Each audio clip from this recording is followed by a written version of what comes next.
I think the only thing that you can do to be a good mentor in a scientific research career is to create a safe space to fail.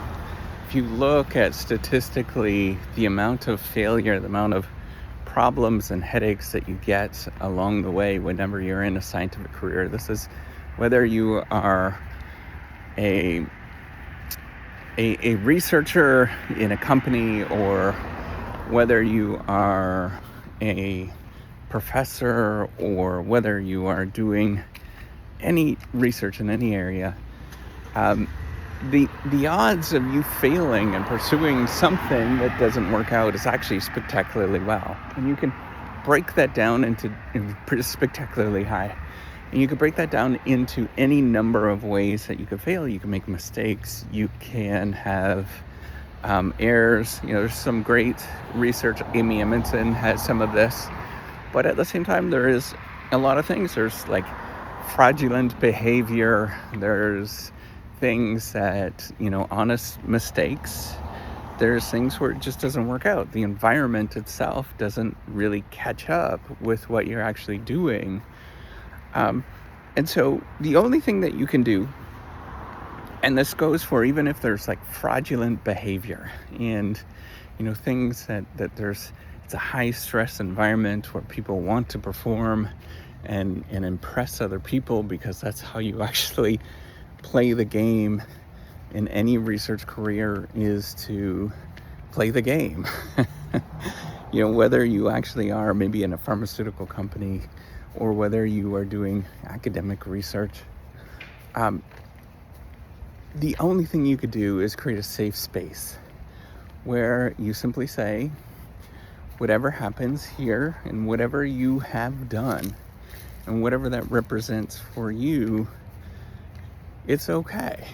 And it's okay to admit the things that you have done. And man, that's the most challenging thing, to create that particular space, right? Like anybody that is in a family, it's super hard to create that space because it's easier said than done, right? So on one side, you have to allow people to admit things, but on the other side, you have to think about, okay, if I allow that to happen and allow this behavior to happen, then it's going to continue on. There's other people that are watching.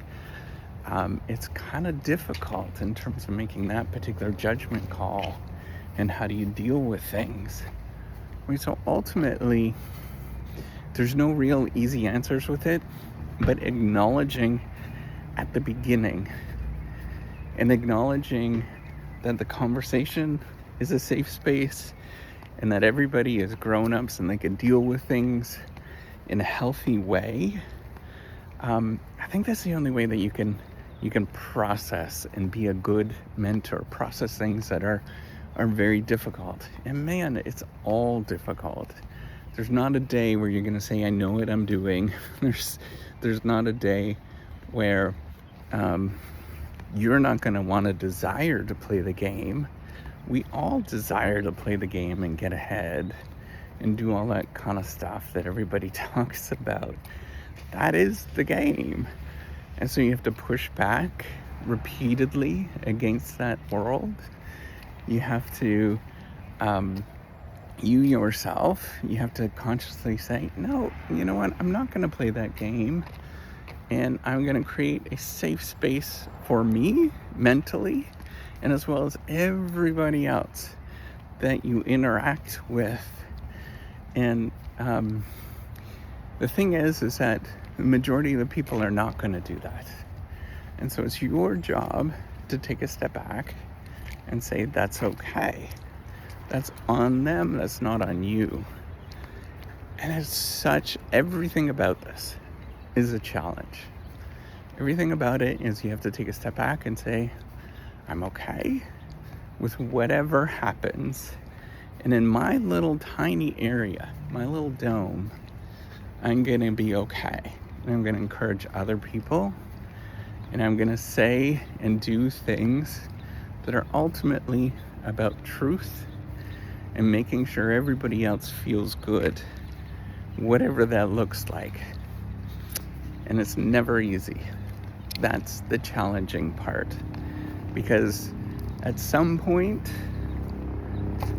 you will think that you have a little stable group that you think you're doing the right thing and trying to encourage to do the right thing, and then somebody else is not going to act in that particular way, or they're going to surprise you, and you're going to realize like, oh, my worldview is different, it's changed, and now I have to figure out how to deal with that. So just realize that when things don't work out in the way that you intentioned, or people don't behave in the way that you thought that everybody should behave, that's okay. And you take a step back and you get going and you rebuild every day. Rebuild, building a safe space for yourself and everybody else. And you continuously do that routinely as much as you possibly can. Because ultimately, the game, it's not about success. It's not about winning or any of those kind of things. It's about getting back up and learning to deal with failure every day. And feeling good with the fact that you failed yesterday and you're going to fail again today. And you turn that narrative all around, where you simply say, I'm doing the right thing. And I'm going to repeat that today as well. And avoid playing all of the games that everybody else wants to play. All right, take care and have a wonderful day.